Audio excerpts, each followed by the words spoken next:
Se a aula ficar muito grande, a gente marca outro dia para terminar, tá? Não tem problema. Você tá gravando, né? Estou gravando. Tá. Ela vai ficar gravada. Ela vai ficar gravada, tá? Ah, essa é a última aula que sobe para o nosso portal mesmo. E aí, a nossa equipe já está montando Ontem eu falei para o pessoal, depois eu vou jogar no grupo, né? Vai ter um segundo produto de R$ 1 para que a gente consiga colocar todas as supervisões neste produto, porque eu não posso ficar alimentando a plataforma nova, senão vocês nunca vão chegar nos 90% para tirar o certificado, né? Então, mas como as supervisões de caso é bom que elas fiquem gravadas, a gente encontrou essa solução de ter um produto de R$ 1, e aí a gente vai colocar vocês lá. Então, as 2 últimas supervisões já vão ficar gravadas nesse local novo. Tá. Então, gente, muito boa noite, sejam bem-vindos a essa nossa aula sobre a ciência, né? Eu nem sei que título que eu vou dar para essa aula, né? Eu gostei do desmistificando a ciência. Por que o desmistificando? Porque existe um mito em relação à ciência, né? E, não, de fato, o objetivo da aula não é falar mal mesmo da ciência, não é destruir a ciência, né? É simplesmente colocar a ciência no lugar dela. É só isso, né? É falar a verdade em relação à ciência. Porque nas faculdades de psicologia, né, hoje, por que os psicólogos não vão dar conta, não dão conta de tratar um ser humano?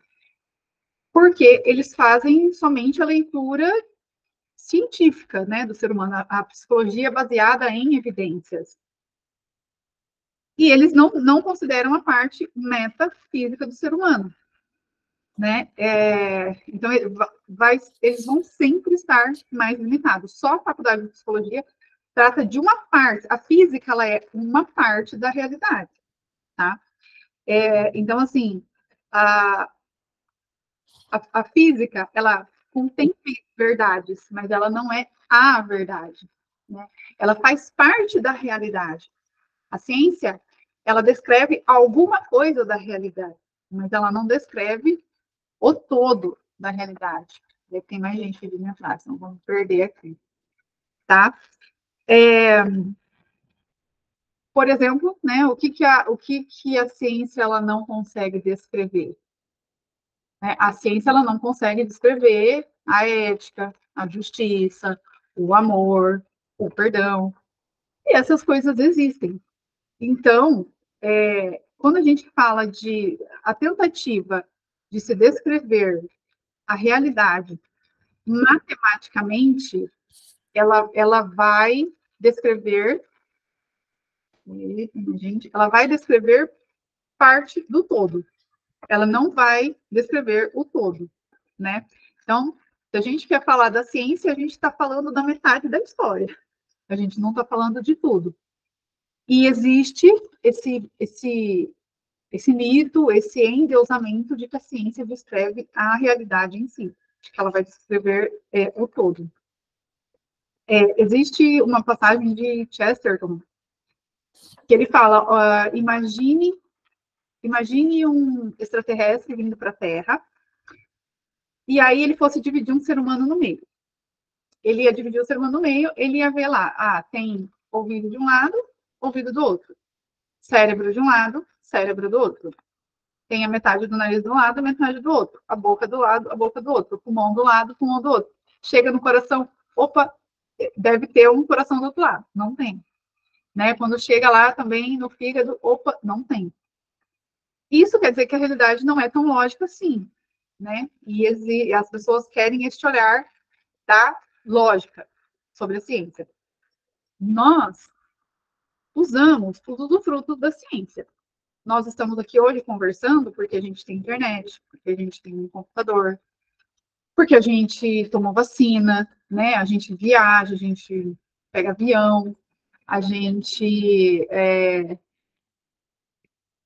a gente pode, sei lá, se conectar, mandar WhatsApp, né? Vender a formação no Instagram, tudo isso é por causa da ciência, os estudos, da engenharia e tal, né? Então, a gente tem os usufrutos da ciência, tá?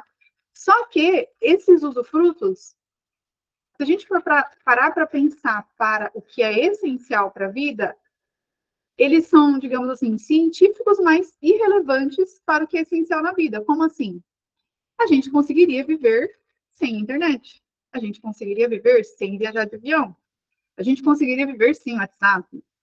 A gente conseguiria viver até sem vacina. A expectativa de vida seria menor. Ia morrer antes.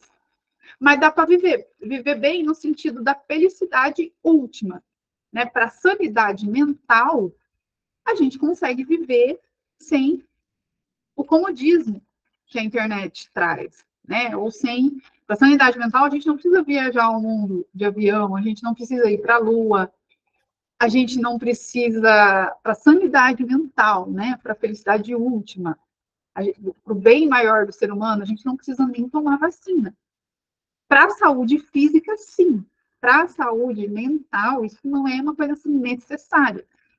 Então, aquilo que a ciência faz, ela facilita, ela ajuda, mas no sentido de ser essencial para o ser humano, né? Não é. Então, assim, é científico, mas é meio que irrelevante. Neste sentido, se a pessoa estiver falando assim, não, mas a ciência faz, sei lá, a ciência, principalmente que eles vão falar em cura do câncer, né? Sei lá.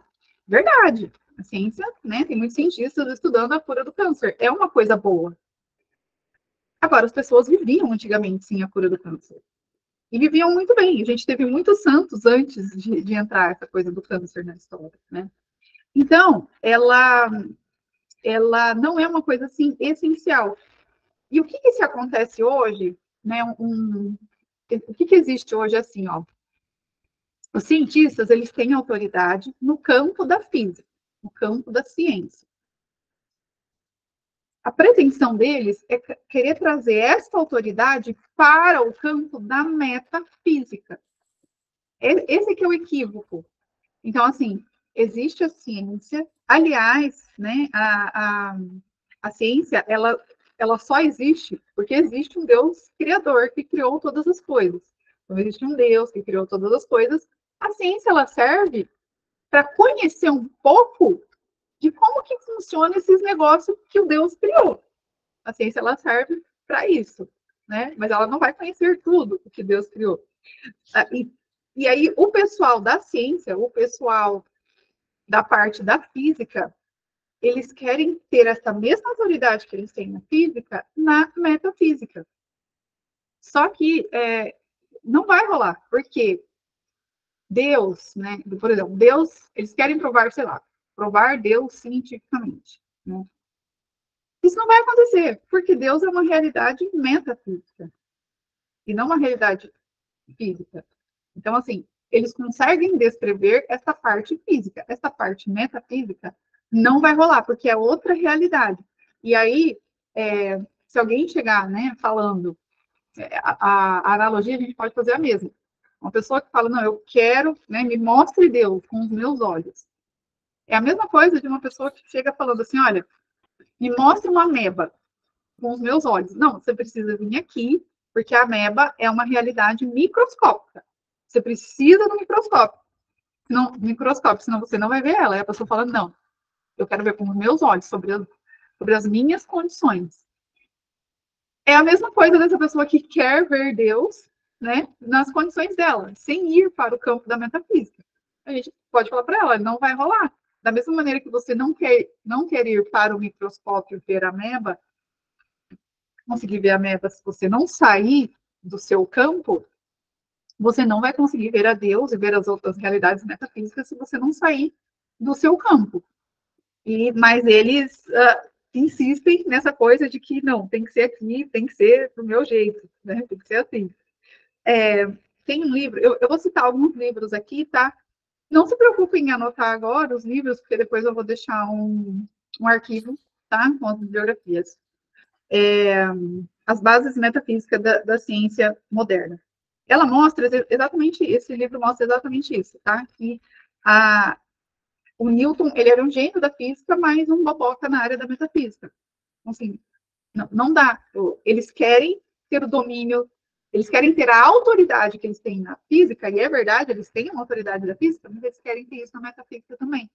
E não vai rolar, né? Não vai dar para você explicar matematicamente todos os processos do ser humano.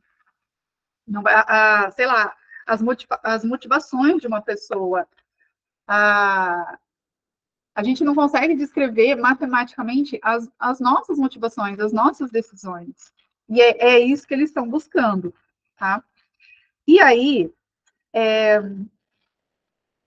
deixa eu dar uma linha aqui para eu não me perder. O que aconteceu? Né? O que nós vamos mostrar aqui, na verdade, tá? É que é o seguinte, os cientistas, né, lá da época de Newton, nós vamos falar assim mais detalhadamente, tá? Eles queriam explicar tudo matematicamente. Eu vou falar certinho como que aconteceu todo o processo da ciência moderna, do início da ciência moderna. Mas, digamos assim, o resumo é o quê? Eles, os cientistas modernos, lá da época de Descartes, que começou com Descartes, eu já vou explicar, eles queriam dar uma explicação matemática para a filosofia e para a moral. Então, assim, nós vamos explicar matematicamente todo o pensamento filosófico, toda a moral, né? Assim como o ético e justiça, eles realmente queriam explicar isso matematicamente. Só que quando eles foram fazer isso, e eles tentaram fazer isso, eles chegavam na conclusão de que, putz, não dá certo. Tem que ter algo mais. Existe alguma coisa por trás. Existe um mistério. Ao invés de dar o braço a torcer e falar, nossa, é verdade. Sei lá, Platão, Aristóteles, a igreja, tá certo. Eles não quiseram dar esse braço a torcer. E aí, eles foram para um campo mais irracional ainda. Eles foram para um campo que é da feitiçaria, do misticismo, das superstições. Então, no mundo da magia. Então, o que acontece, né, hoje é que as pessoas pensam que é exatamente o contrário, né? O que as pessoas pensam hoje? Os cientistas, né, Descartes, Newton, eram pessoas racionais, né, eram pessoas mecanicistas, com pensamentos científicos, racionais, né? E o outro lado da moeda, né, antes deles, era tudo assim, o obscurantismo, a igreja e tal, as superstições, sendo que não é isso que a história mostra. A história mostra que a ciência moderna, ela não acabou com o miticismo, a feitiçaria. Eles tentaram purificar isso daí, porque eles quiseram dar uma explicação que não a cristã, que não a da igreja para o mistério. Eles tentaram explicar matematicamente. Putz, não deu. Tem alguma coisa por trás. Ah, mas não vem falar que esse negócio de Deus aí, igreja, não. Né? Ah, mas é o que então? Aí, nas trocas deles, nas cartas deles, eles entravam nessa coisa de misticismo, feitiçaria, hermeticismo, tá? Mas nós vamos detalhar aqui mais sobre isso, tá? Então, assim, eu até falei um pouco sobre isso, acho que foi ontem, né, na nossa aula de ontem, que, assim, ninguém se movimenta no mundo, nenhum de nós, ninguém aqui se movimenta no mundo,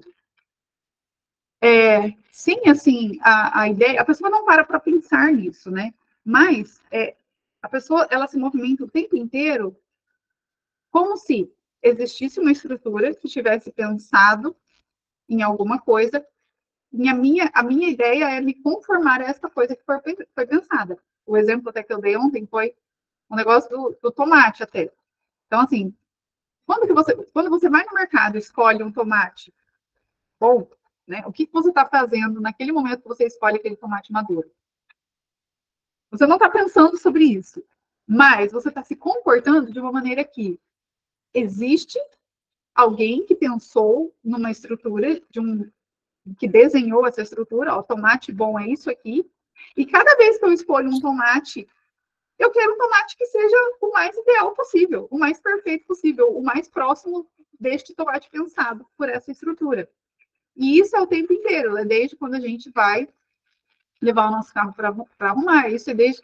Se a gente não pensa assim, a gente pode parar de ir no médico. Então, por que a gente vai no médico? A gente vai no médico porque existe uma estrutura que está para além da minha cabeça, no real. Essa estrutura pensou num funcionamento perfeito de um pulmão. Quando eu vou ao médico do pulmão, é porque eu quero que o meu pulmão se conforme àquele pulmão perfeito. Eu quero que o médico faça essa transposição do meu pulmão no estado atual para este pulmão que foi pensado. Então, assim, a ciência, né, ela sabe que Deus existe, ela só não quer admitir isso. A ciência só não quer admitir isso. Então, a gente se comporta assim o tempo inteiro na nossa vida. Ateu se comporta assim.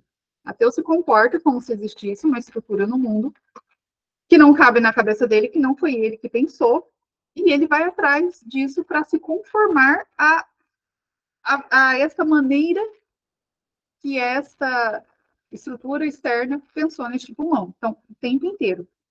Só que quando isso diz respeito, né, a minha opção sexual, né, quando toca no calo da pessoa, aí ela não quer se comportar desse jeito. Ah, não, o sexo eu posso escolher, né? O sexo não foi alguém que pensou, sou eu que posso escolher. Então, assim, quando bate no calo da pessoa, né, quando atinge ali, aí ela não quer mais se comportar como se existisse uma estrutura que tivesse pensado. Então, essas pessoas que querem mudar de sexo, por exemplo, né, elas teriam que pensar assim também. Por que eu não compro um tomate, não levo um tomate podre para minha casa? Por que eu estou querendo ir no médico para fazer com que o meu coração se adapte ao ideal, né? Ué, a minha opção sexual eu não quero que se adapte ao que foi pensado, mas o tomate eu quero.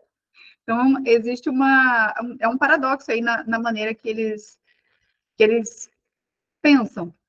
Não tem como ser, uma coisa não tem como ser e não ser assim ao mesmo tempo, né? Então, é uma maneira assim irracional mesmo de se pensar. Se eles parassem para pensar um pouquinho, eles iam chegar na conclusão, nossa, é verdade, gente. Se eu vou no médico, né? Se eu levo meu carro mecânico, se eu quero trazer um tomate maduro, é porque eu quero me conformar à realidade, à estrutura que foi pensada, que pensou na realidade. Por que em relação ao meu sexo eu não quero fazer isso, né? E aí, a mesma coisa, a gente falou um pouco sobre a fé também ontem.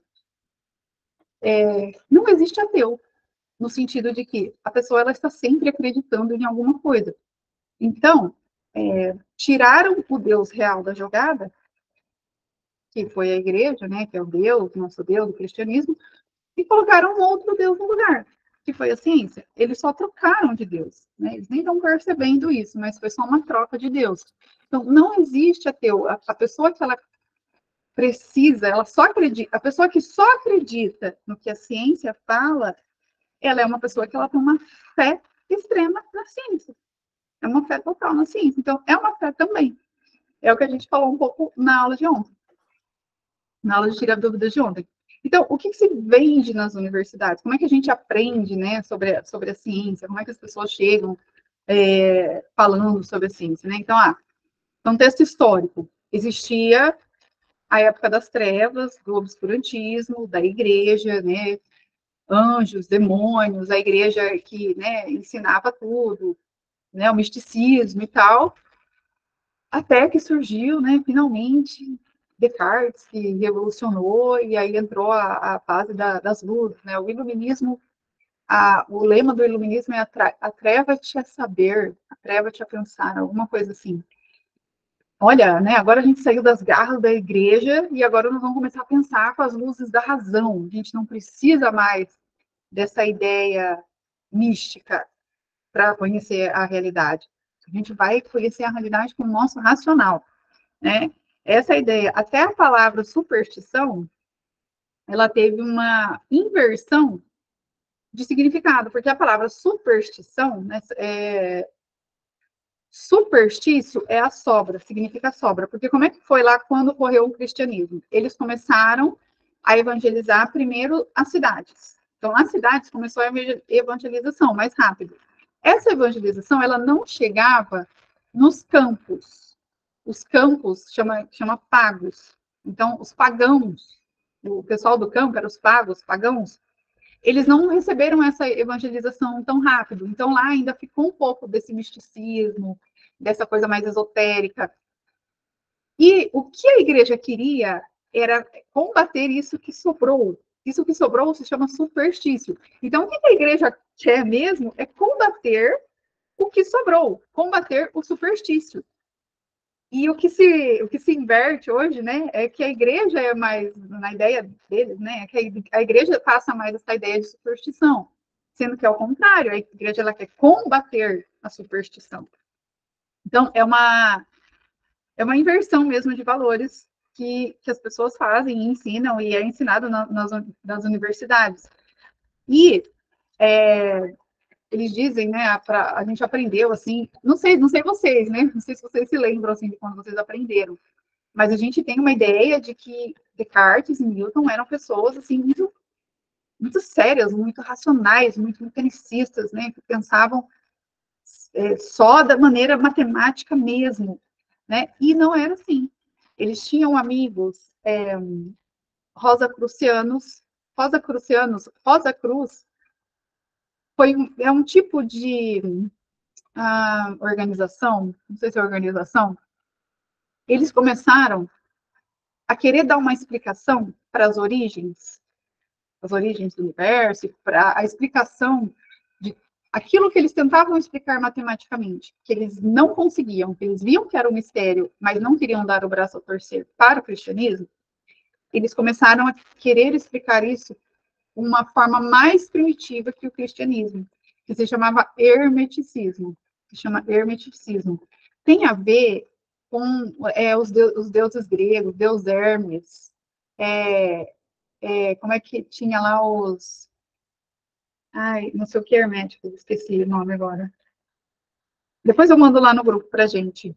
Então, assim, eles, já que não vamos dar o braço a torcer, que quem faz o mistério é Deus, vamos buscar numa coisa mais primitiva ainda, e é o tal do hermeticismo.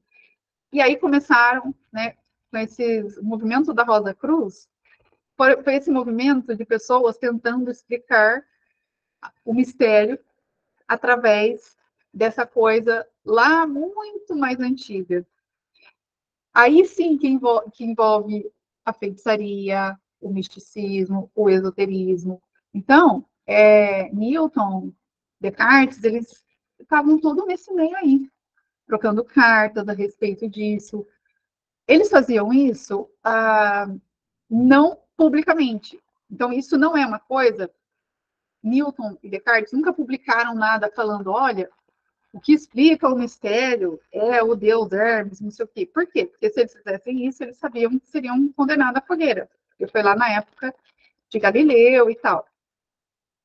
Mas entre eles, quais são os documentos, os livros, né, que eu vou citar aqui, eles mostram as cartas entre eles. Então, assim, eles publicavam uma coisa para mostrar para as pessoas que eles eram racionais, mecanicistas, mas entre eles, as cartas entre eles, esses clubes, os rosacrucianos, eles tentavam buscar lá nessa sabedoria primitiva a explicação para o mistério. Estes clubes de encontros rosacrucianos deram origem à maçonaria, que deram origem à Revolução Francesa, que deu origem ao que a gente vê hoje, né? Então, assim, como eu falei, né, a ideia aqui não é dizer que a ciência ela é mística, mas é colocar ela no seu lugar, porque isso aqui também, né, ninguém fala, em nenhuma universidade isso aí é ensinado, que a ciência ela tem toda uma parte esotérica por trás, né, desde os primórdios lá, né.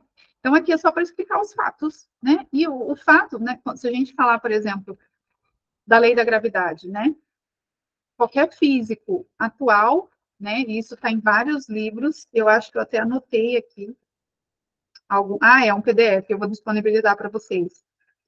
Tem um livro que tem um PDF é disponível na internet, eu baixei o PDF, eles apresentam várias teorias da gravitação. Então, assim, se você perguntar para um físico honesto hoje o que é a lei da gravidade, por que os corpos se atraem, a resposta mais honesta é não sei. E eles não sabem. E existe esse PDFzinho, o livro chama Gravitation.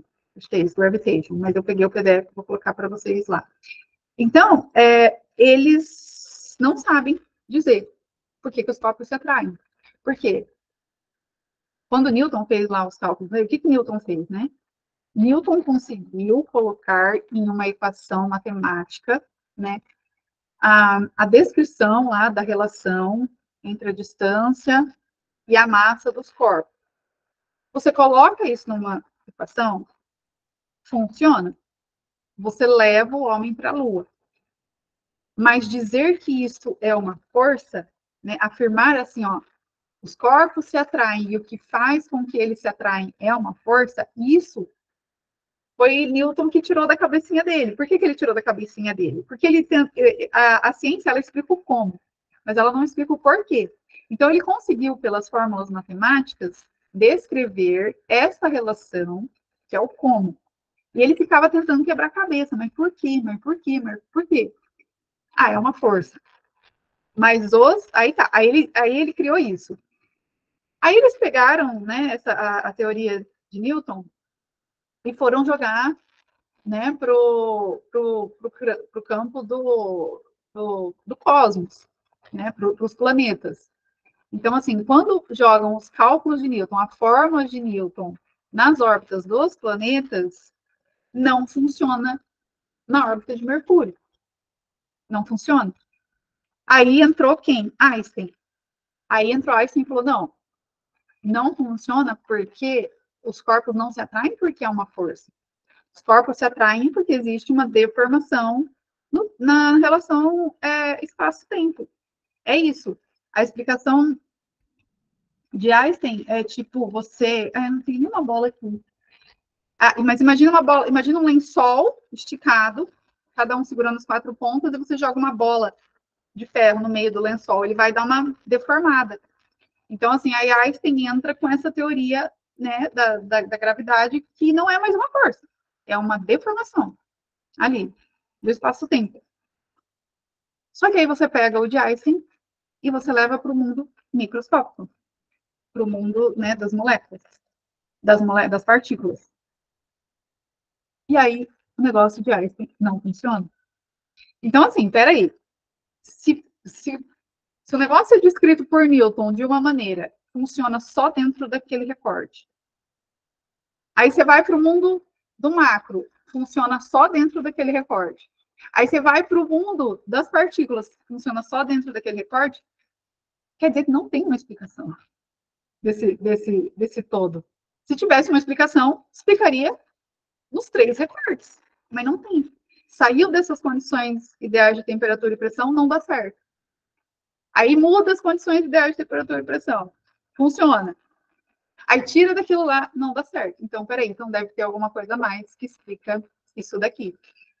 Então, os cientistas honestos atuais, eles, sinceros, né, eles falam, a resposta é não sei. A gente não sabe. E nesse livro que eu vou disponibilizar, o PDF, para quem tiver interesse, tem lá, né, as várias teorias lá que existem, e aí vocês vão poder, enfim.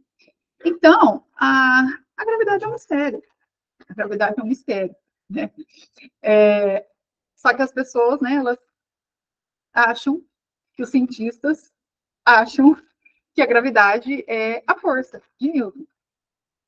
Então, assim, ó, funciona, né? Faz os cálculos, leva o homem para a Lua. Faz os cálculos, faz a bomba atômica. Mas funciona dentro daquele recorte. E aí, se a gente for falar assim, ó, o que é a ciência, né? Porque isso também é uma coisa que a gente não sabe, né? Como é que funciona a ciência? Tem uma frase que fala assim, eu não lembro quem que é o cara que falou. Se as pessoas soubessem do que são feitas as linguiças e as leis. O cara fala assim, porque a gente não sabe do que são feitas as linguiças e as leis. Se a gente soubesse, né, talvez a gente não comeria linguiça e talvez não seguiria as leis, né? as leis, né? Um monte de gente lá que se juntou, mas quem são essas pessoas, né? A Organização Mundial da Saúde, quem são essas pessoas que estão... E, né, aí eu acrescentaria nessa frase, se as pessoas soubessem como são feitas as linguistas, as leis e a ciência. Então, como é que funciona, né, a ciência, né? Quando a gente pensa nos cientistas, né, a gente lembra basicamente de Newton, ou de Einstein, ou de alguém vestido lá de branco e tal. Mas, como que funciona, né? Existe, se uma pessoa, ela faz um estudo científico, por exemplo, e aí ela quer publicar, ela tem que levar para um grupo de cientistas aprovar, né? Então, existe lá um grupo de cientistas que tem que aprovar aquele estudo ou não, ou desaprovar. Esse estudo, ele só vai ser aprovado se ele passar pelo paradigma dos cientistas. Então, assim, se você trouxer um estudo que não está dentro do paradigma da comunidade científica, digamos assim, se você leva lá uma coisa que ela é muito nova, não vai passar. E talvez o que você está levando seja uma coisa nova, mas está fora do paradigma, eles vão falar, não funciona, não é. Então, assim, como que era, por exemplo, o paradigma antes de Einstein? O paradigma antes de Einstein, né? Só para a gente fazer um exemplo aqui mais prático, assim. O paradigma antes de Einstein era de que a gravidade é uma força, tá? Então assim, ó, se alguém chegasse lá para os cientistas falando, olha, eu quero publicar um negócio, mas eu fiz um estudo e eu usei o negócio aqui de Newton e não deu certo. Eles vão negando, até que, quando acontece de muitas coisas irem contra aquele paradigma científico, eles falam, não é verdade, nós vamos ter que abrir mão, não é possível, nós vamos ter que abrir mão disso daqui. Então, assim, antes de Einstein, o paradigma era a gravidade é uma força, né? E aí, o que aconteceu foi que as pessoas foram estudando, foram vendo que esse negócio de Newton não cabia em vários outros cálculos e tal. Não, nós vamos ter que abrir mão e é o que se chama ali de revolução científica. Então, nós vamos ter que abrir mão do que a gente tinha acordado e vai ter que colocar esse novo paradigma. Agora a gravidade não é mais uma força, agora a gravidade é uma deformação do espaço-tempo. E aí se chega outra pessoa mostrando, assim. Então, assim, imagina assim, ó, se você chega com uma coisa lá e eles têm um paradigma, isso significa que eles fazem com que a realidade caiba dentro da caixinha deles. Então, assim, ó, a gente tem uma caixa, esse é o nosso paradigma. Se vier um negócio que está fora, não, nós não vamos publicar. Se vier um negócio que está fora, nós não vamos publicar. Não vai dar. Aí vem alguém que mostra assim, não, mas ó, tem um negócio aqui que tá diferente. Aí vem, se vier uns, sei lá quantos, se vier 10 falando que aquele negócio não deu certo, aí eles abrem essa possibilidade. Não, pode ser então que esse negócio aqui esteja errado mesmo, e aí a gente vai ter que abrir a nossa caixinha e deixar esse negócio entrar aqui dentro, né? É por isso, gente, que um dia o ovo faz bem, depois o ovo faz mal. Um dia o abacate faz bem, depois o abacate faz mal. Um dia é para tomar vacina, depois a vacina mata. É tudo por causa desses paradigmas. Então, tem os paradigmas, você vai fazendo estudo, cabe lá. Depois que você faz uns estudos e sai uns fora, putz, mudou o paradigma. Então, é assim que a ciência funciona. Basicamente, ela é manipulada para fazer com que os estudos, as publicações, né, as provas, né, me prove cientificamente. Tá, se for dentro do paradigma, vai ser aprovado, mas se existe uma verdade que não está no paradigma, você nunca vai ficar sabendo, porque a revista não vai publicar. E as pessoas não sabem disso, né? Digamos assim, o homem comum, assim, da rua não sabe disso, né? Existe também um outro livro, que eu vou citar aqui, mas também não se preocupem que eu vou deixar lá disponível, Cosmos e a Transcendência. Também mostra, assim, para falar sobre essa limitação da ciência. Eles falam sobre essa limitação da ciência, tá? E aí, por que a ciência não descreve a realidade, né? A gente começou falando que a ciência ela não descreve a realidade. Então, fora que tem esse erro aí dos paradigmas, né, que existe uma estatística aí que aquilo que está dentro do paradigma chega nos nossos ouvidos, o que está fora a gente não conhece, né, e pode ser que seja verdade. Por que a ciência ela não descreve a realidade? Então, primeiro porque, matematicamente, né, o próprio Platão falava que a matemática ela não é para você descrever o real, ela é para você disciplinar o seu pensamento. Então, é muito bom fazer matemática, é muito bom treinar matemática. Para conhecer o real? Não, para você disciplinar o seu pensamento. Então, o Platão, ele falava isso, né? E a ciência, ela não vai descobrir, a ciência, ela é um recorte. É isso que a gente tem que tomar uma consciência plena disso. A ciência, ela é um recorte, ela não descreve o todo. O que descreve o todo? A filosofia. A filosofia, ela vai descrever o todo. Então,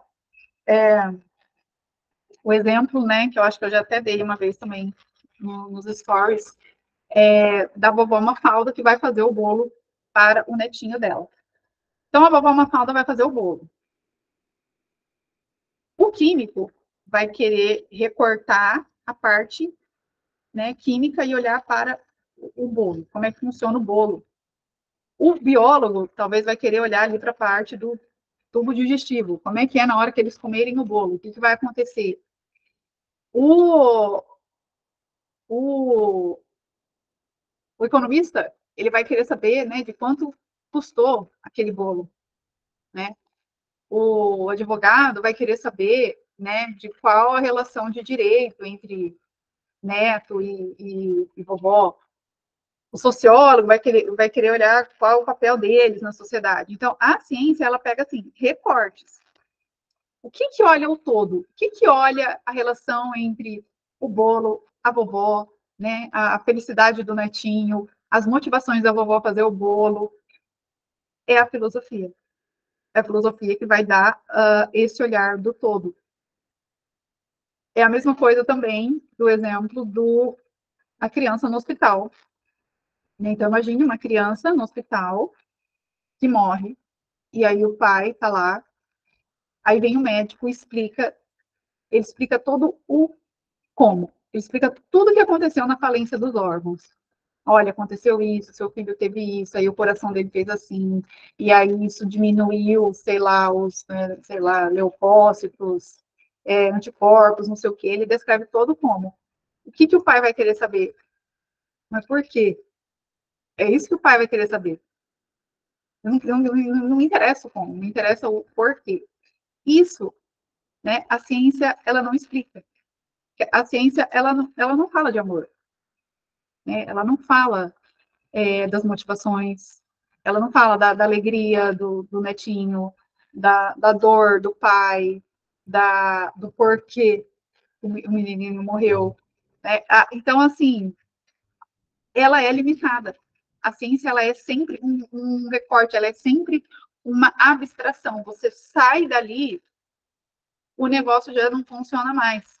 Ela não, por exemplo, assim, ó, movimento retilíneo uniforme. Existe isso no mundo real? Não existe. Não existe movimento retilíneo uniforme. É uma abstração, é um recorte. Eu acho que vocês lembram, eu fiz engenharia química também antes de fazer engenharia elétrica. Então, eu tinha muitas condições ambientais de temperatura e pressão nos meus cálculos. E eu lembro que eu ficava com essa porra na cabeça, eu falava, mas gente, mas nunca vai ter essa temperatura e essa pressão. Mas, assim, no cálculo, o negócio funciona. Se a gente for parar para pensar assim, ó, num ponto, um ponto não existe. Um ponto, assim, ó, um ponto é um ente de razão. Um ponto é uma abstração. É uma coisa mental. Ah, Telísia, mas e o ponto aqui na sua mão? E o ponto no papel? É a representação de um ponto. E uma reta? Se eu fizer uma reta aqui, é a representação da distância entre dois pontos. Mas, assim, o ponto, a reta e tal, são todos, assim, entes de razão. São recortes, assim, mentais. Que se a gente colocar e fizer os cálculos, funciona. Então, assim,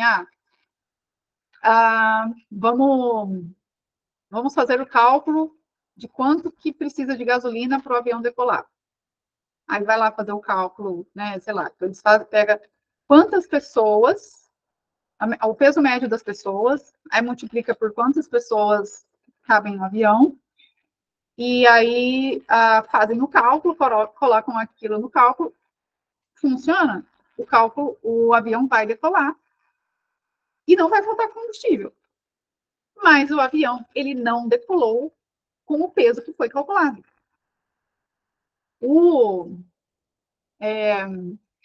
Se você for pegar, né, vamos supor um fabricante de bolinha de gude. Um fabricante de bolinha de gude, né? Então, ele o geômetra, ele vai, né, olhar para o ente de razão.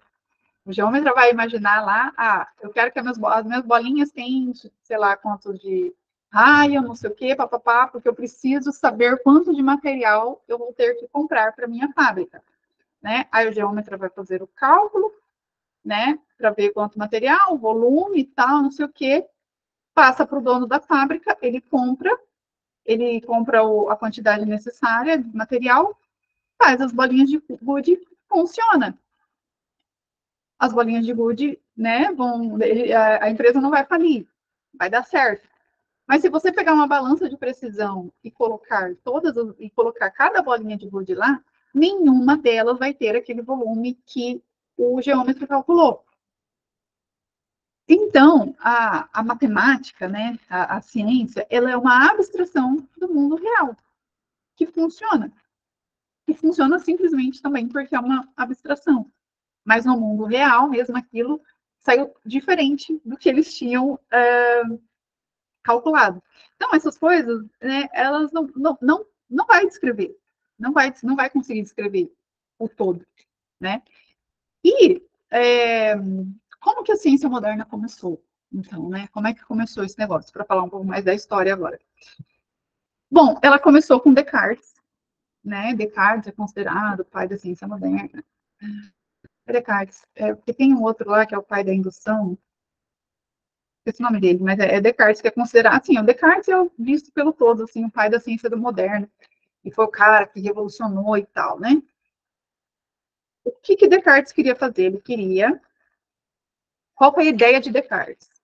Vamos descrever matematicamente a filosofia, né? Então, assim como a gente descreve, né, matematicamente os processos da ciência, física e tal, nós vamos descrever a filosofia. Então, se criou, assim, como é que eu posso dizer, uma neura de querer, virou uma neurose mesmo entre os cientistas da época, de querer descrever a filosofia, né, e a moral, tudo matematicamente, né? Vamos mostrar no 2 mais 2 são 4, como é que é a filosofia, né? Assim, já vou explicar o contexto histórico, mas antes de Descartes, teve Galileu, ele, né, quem não assistiu ainda lá na aula da história da igreja, eu falo um pouco sobre Galileu. Ele falou, como é que ele falou? Deus escreveu o universo em alfabeto matemático. Então, começou ali com ele, essa coisa já de... nessa época, tá? Nessa época estava ali um fervor da ciência, da matemática e tal. E aí começou essa pira de querer descrever a filosofia com a ciência também, matematicamente também. Então, começou ali com Galileu, né? Ele falou isso, Deus fez o mundo com o alfabeto matemático. Aí entrou Descartes com o penso, logo existo, é o cogito, ergo sum, né? Depois veio Newton, aí Voltaire, ele foi o cara que espalhou ali, ele foi meio que o marqueteiro de Newton, espalhou as notícias ali. Depois veio Pascal ele um pouco mais coerente, ele começou a perceber que tinha coisas mesmo que não poderiam ser descritas pela matemática, e aí ele falou a frase famosa, o coração tem razões que a própria razão desconhece. Então ele percebeu que tinha, né, algo a mais. E depois Spinoza, ele escreveu um livro como é que é? Moral geométrica? A geometria da moral, alguma coisa assim.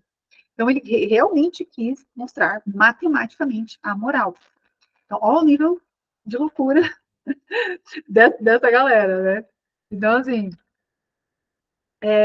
eles queriam assim, que tudo progredisse para a descrição matemática, né? Inclusive a moral, a filosofia, toda essa neura, essa vontade de querer descrever tudo matematicamente. E por que surgiu essa vontade de descrever tudo matematicamente, né? Bom, a gente precisa entender um pouco do contexto histórico, tá?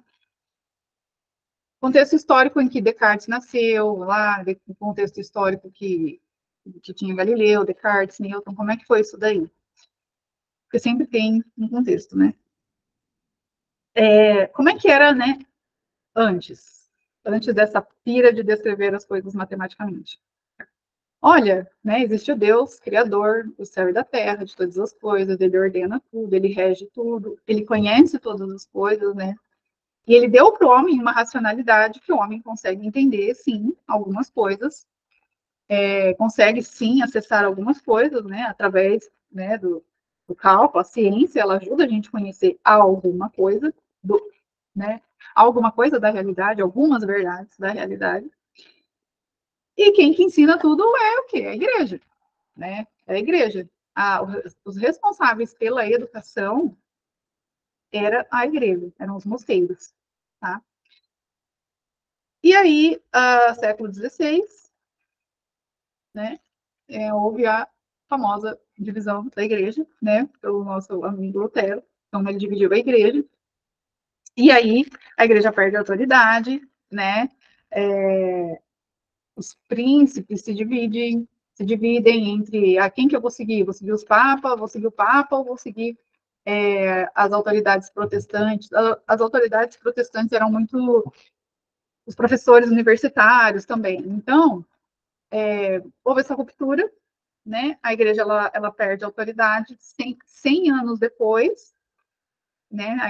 100 anos depois do século XVI, 100 anos depois da ruptura ali do protestantismo, começa a Guerra dos 30 Anos, né? Imagina, 30 anos de guerra entre protestantes e católicos. Então, aquilo que era para ser só uma questão teológica, virou um caos social. Virou, assim, ó, uma luta, uma loucura, assim, acho que a gente nem consegue imaginar, assim, imagina 30 anos de duas, sei lá, duas aqui, duas, ai, fugiu o nome da palavra para mim, mas assim, duas partes religiosas se confrontando entre si até a morte, né? Então, virou um caos social mesmo.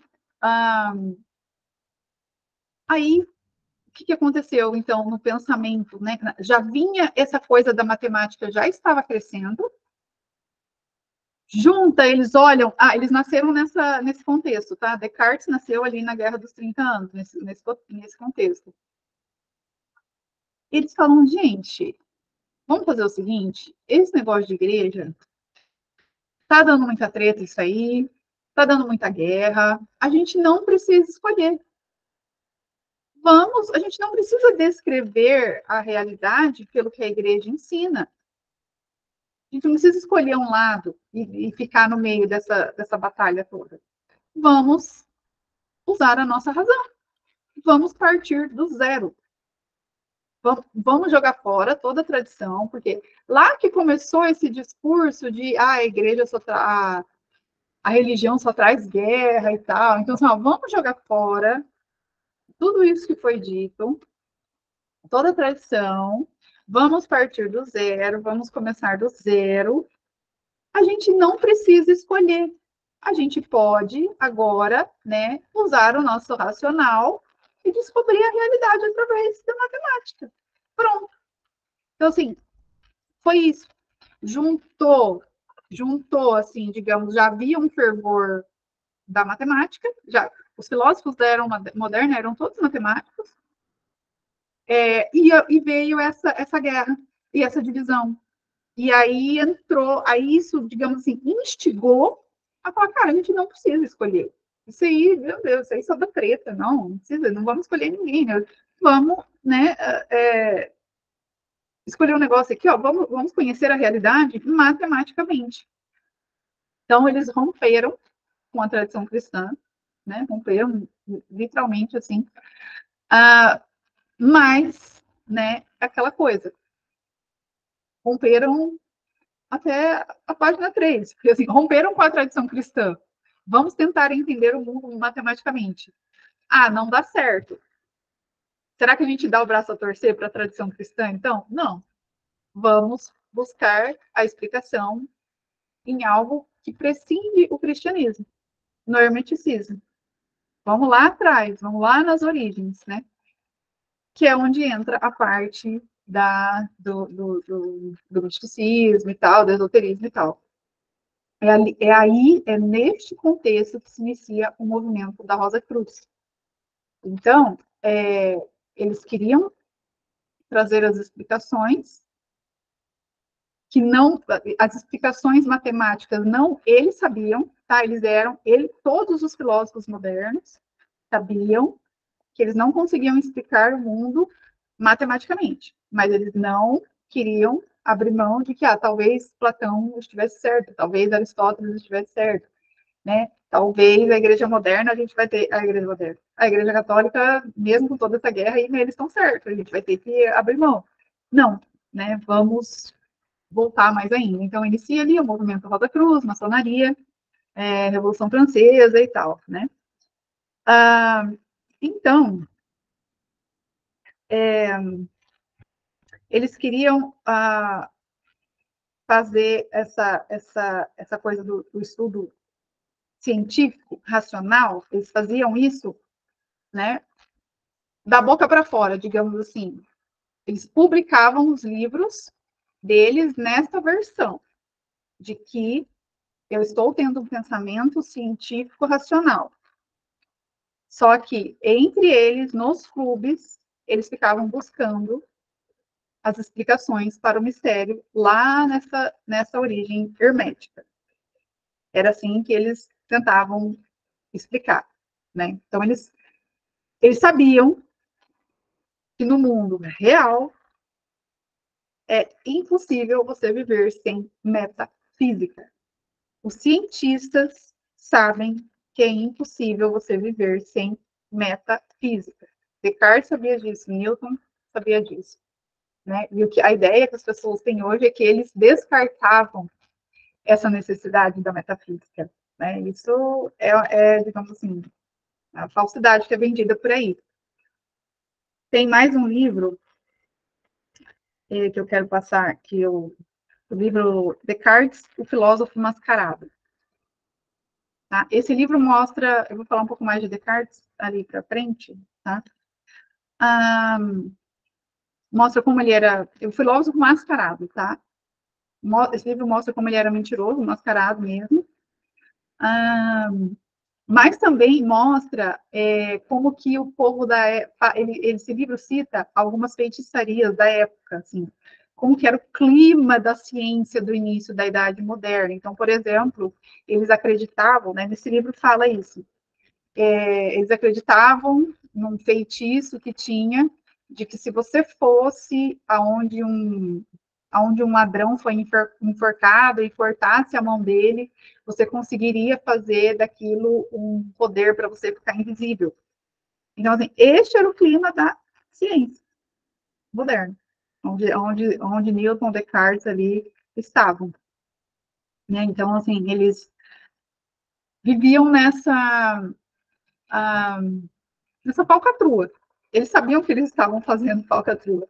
Eles sabiam que eles não conseguiam explicar tudo. Eles sabiam que tinha que ter um mistério que explicasse o mundo, né? Eles só não queriam mesmo dar o braço a torcer, né? Newton, por exemplo, né? Eu vou falar um pouco mais dele ali para frente também.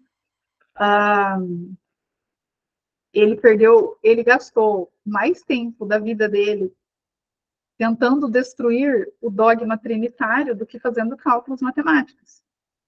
Então, as pessoas não têm ideia de que o Newton ficava sentado falando sobre o dogma trinitário, Jesus, Santo Atanásio, qual que foi o outro lá? É o Ário. O Ário, São Satanás, então, né?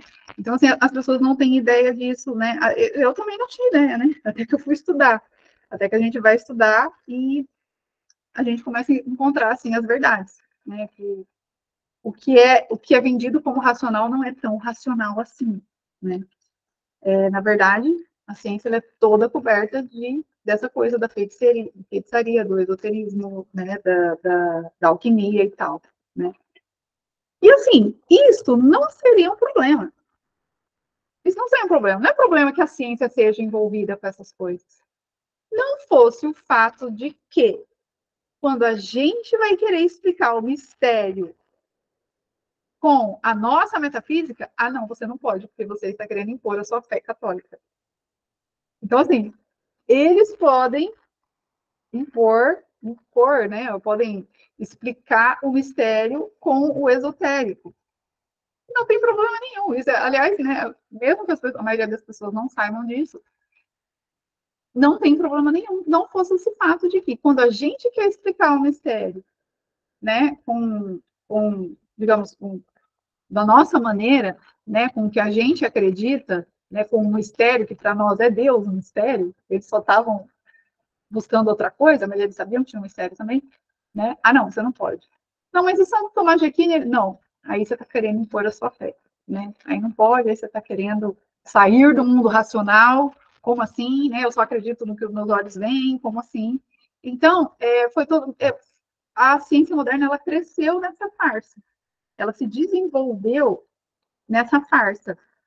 E é uma narrativa que é usada e que a gente, às vezes, até se sente meio mal, né? Tipo assim, não, eu hoje em dia não me sinto mais mal, não, mas, né, a pessoa pode estar, meu Deus, desculpa, né? Eu tenho fé, nossa, desculpa, eu não consigo pensar tanto assim com a minha razão, né? Foi mal, eu tenho fé, eu sou católica, né? Quase pede desculpa por ser católico, assim, né? Então, esse era o clima que cresceu a ciência moderna, esse é o clima de Descartes, de Newton, de todos os filósofos ali da época moderna, né? E aí, eu vou falar um pouco mais de Descartes, porque eu até falei isso um pouco nos stories hoje. Se você quer conhecer a teoria de uma pessoa, né, a ideologia de uma pessoa, vá conhecer um pouco a biografia dela, né? E quando a gente vai ler sobre Descartes, né, a gente vê o quanto ele era falso. Assim, não sei se é mal, eu não sei, né, a consciência dele, se ele era mal ou não. Mas ele tinha um lema. Ele falava, mascarado eu progrido. Ele tinha este lema. Então, ele sabia que ele estava progredindo, né, expandindo o seu discurso, a sua teoria, mascaradamente. Né? Como assim, mascaradamente? Né? Ah, ele, diz, ele diz que vai discordar de tudo. Né? Assim, como é que foi a teoria de Descartes? Né? Como é que foi a teoria dele? Ele foi o penso logo existo, né? Cogito ergo sum. Então, quando começou essa treta lá entre os religiosos, aqui, ele falou, tá, então vamos duvidar de tudo? Vamos partir do zero? Vamos. E ele falava isso para as pessoas. Ele falava assim, vocês são bobos. Meu, tem que duvidar de tudo, né? Sei lá, fomos enganados. Né? Ele tem até eu escrevi aqui uma parte, aqui, num livro dele, né, que é Meditações sobre a Filosofia Primeira. Ele escreve: faz alguns anos me dei conta de que admito, desde a infância, muitas coisas falsas por verdadeiras. E de, e de que queria. Não, o que é? E de que quer. Ai, eu escrevi, não estou entendendo minha letra, gente. Faz alguns anos me dei conta de que admito.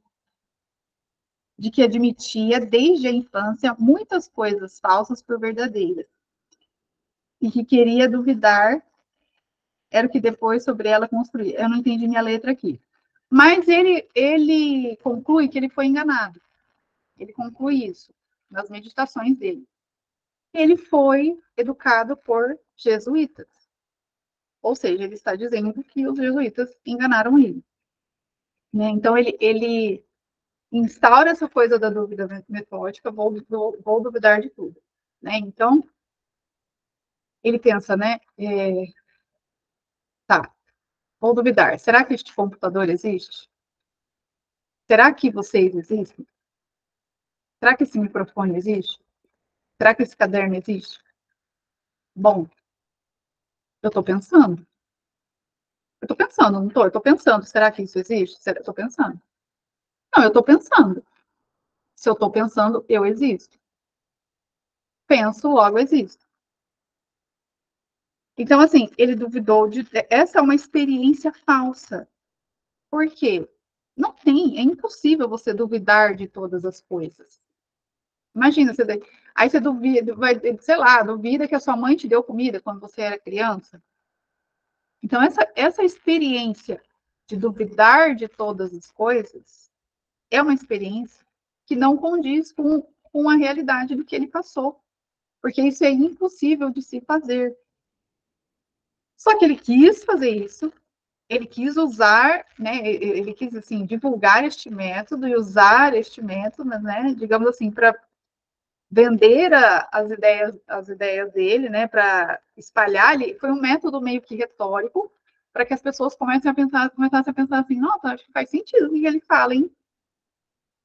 É verdade, parece que faz sentido, não sei, né?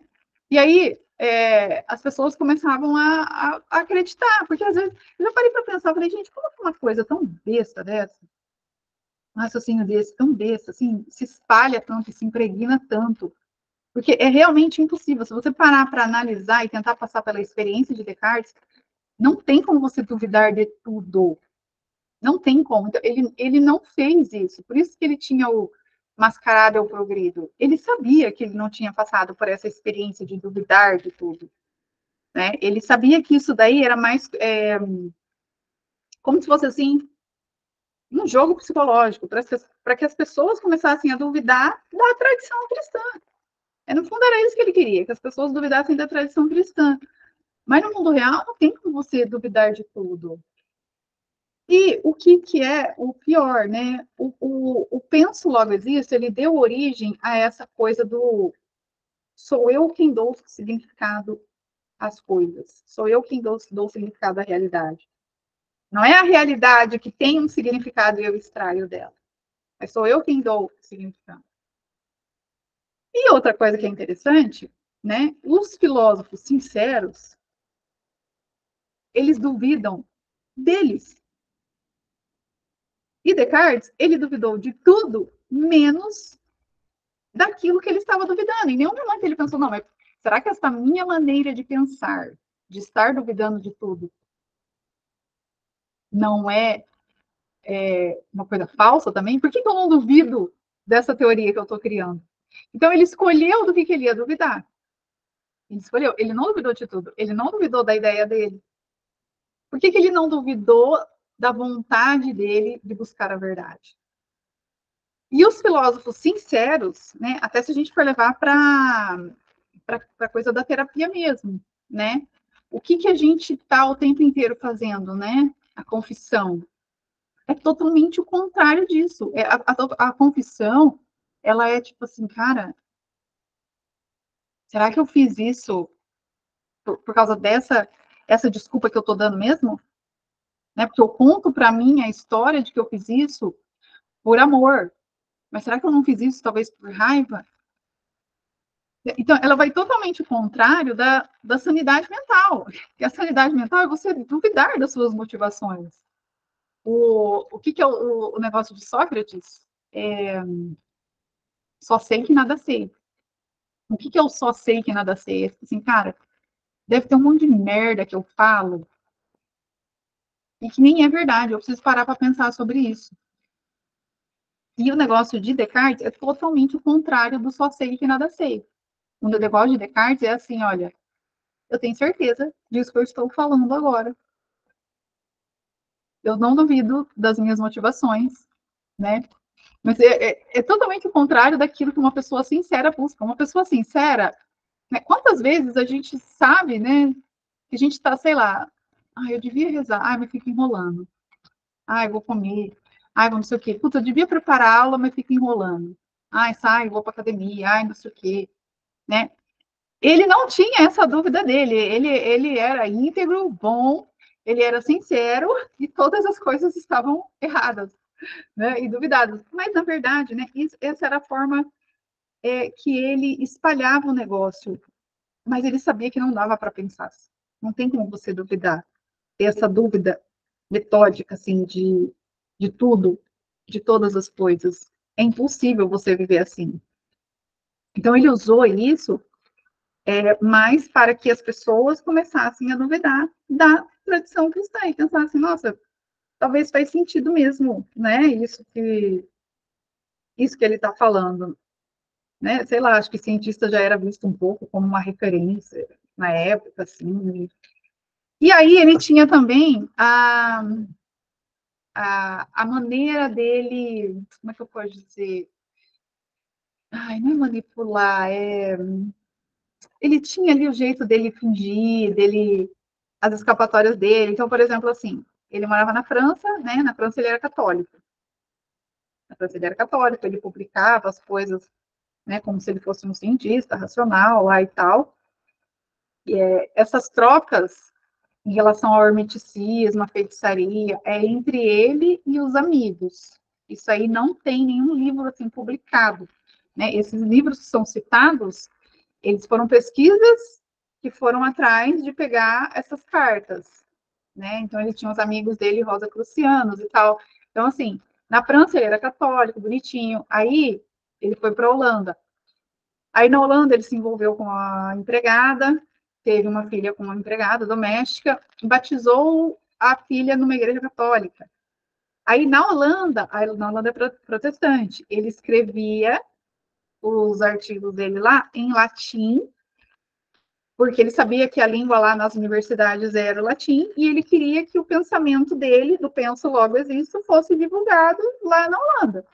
Então, assim, lá na Holanda ele era amigo dos protestantes, escrevia em latim, aí na França ele era católico, ele, o que eu ia falar? Um negócio que eu esqueci, gente. Tava um negócio na ponta da língua. Esqueci, acho que já eu lembro o que ele ia fazer.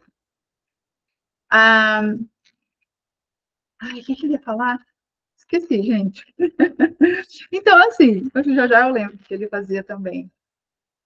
Era um negócio da Holanda, um negócio que ele fazia na. Esqueci. Tá.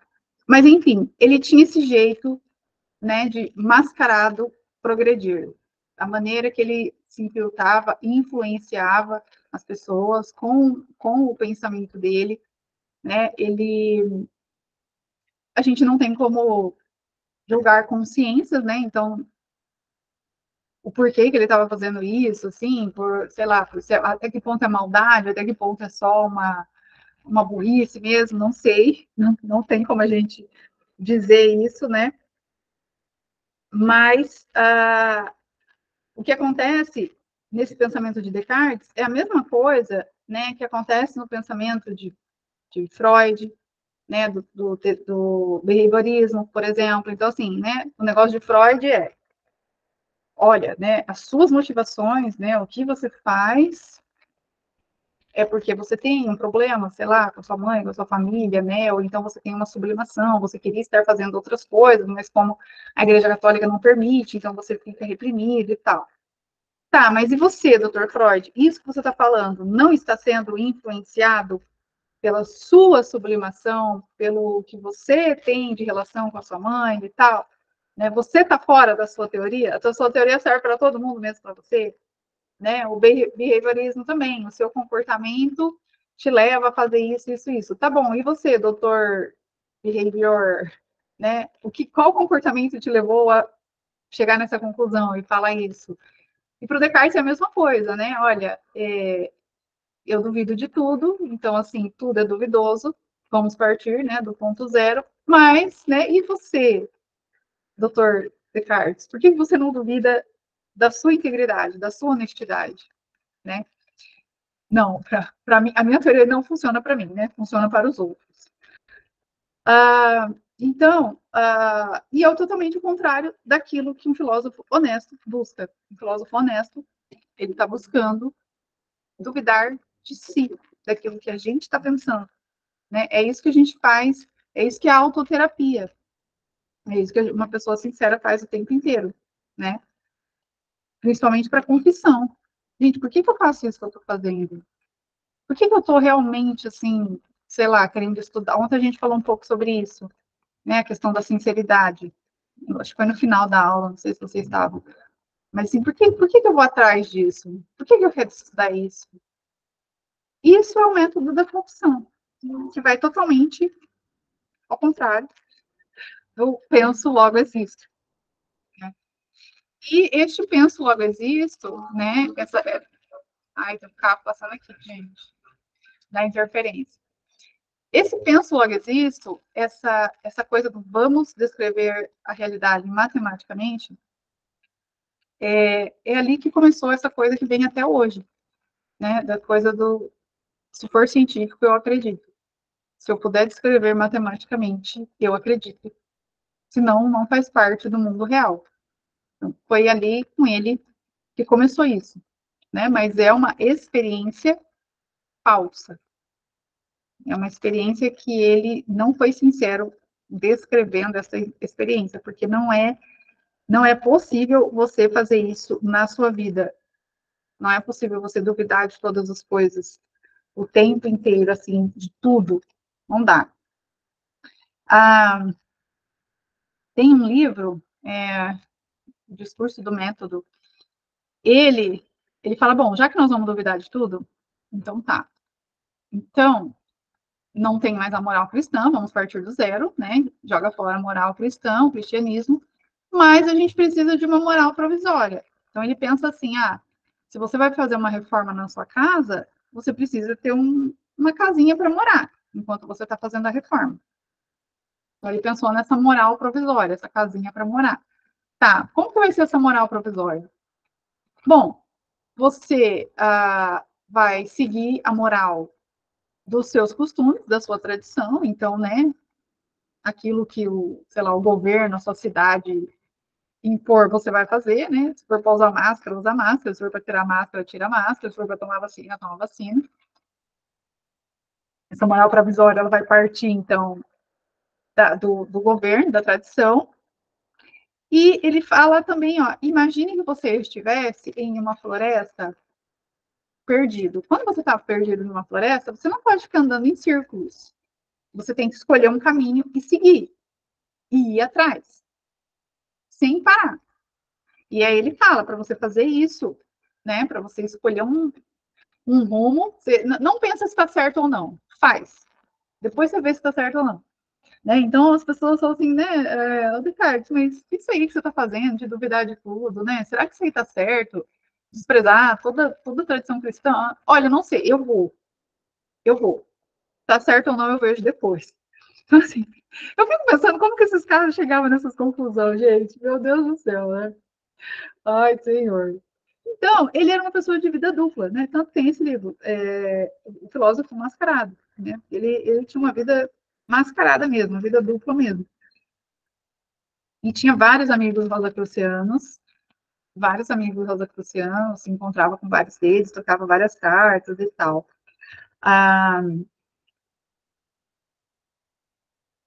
Bom, agora eu vou falar um pouquinho de Newton, tá?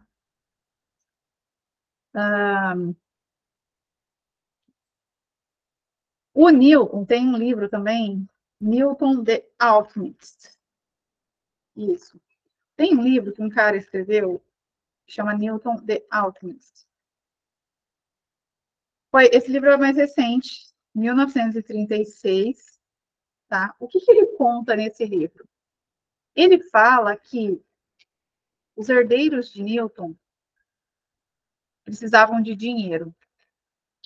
E aí eles encontraram um baú com os manuscritos de Newton. Aí eles foram ver esse baú, tinha lá manuscritos sobre questões científicas e matemáticas com 1 milhão de palavras. Aí tinha manuscritos com questões teológicas com 1,5 milhão de palavras. E tinham mais uns manuscritos com questões de alquimia e de esoterismo com 500 mil de palavras. Ele previu o mundo para 2060. Ou seja, né, o Newton não era uma pessoa tão racional assim. Ele era uma pessoa que ele gastou horas e horas e horas tentando destruir o dogma trinitário. Para ele, ele falava, olha, os protestantes pararam de cultuar os santos, mas não pararam de cultuar Jesus. Para ele, assim, ele cria em Deus, mas Deus só tem um Deus, não tem Jesus. E ele ficava perdendo horas e horas e horas tentando escrever. Imagina, ele tinha mais manuscritos sobre teologia do que sobre ciência e matemática, né? Por que o cara perdia, gastava, né, tanto tempo assim tentando destruir o dogma trinitário? Porque ele precisava de uma visão de mundo que explicasse aquilo que a matemática dele não conseguia explicar. Ele precisava encontrar, ele queria encontrar esse porquê. Ele queria muito encontrar esse porquê. Mas ele não conseguiu encontrar.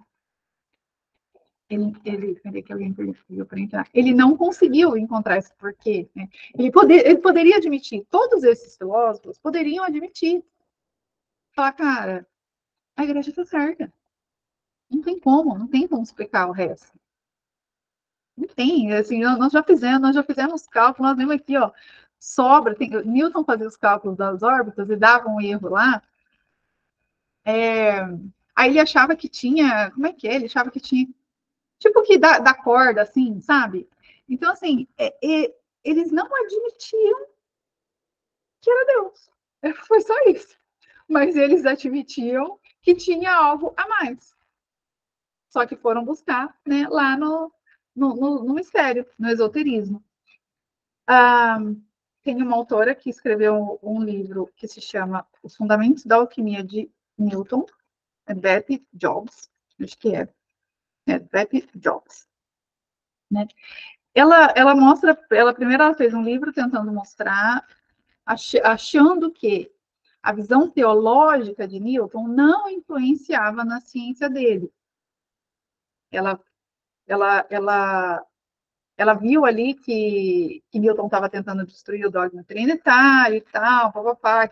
Então, assim, ele era alquimista, ele era biblicista, mas essa visão não interferia nos cálculos dele, no Newton racional, no Newton cientista, né?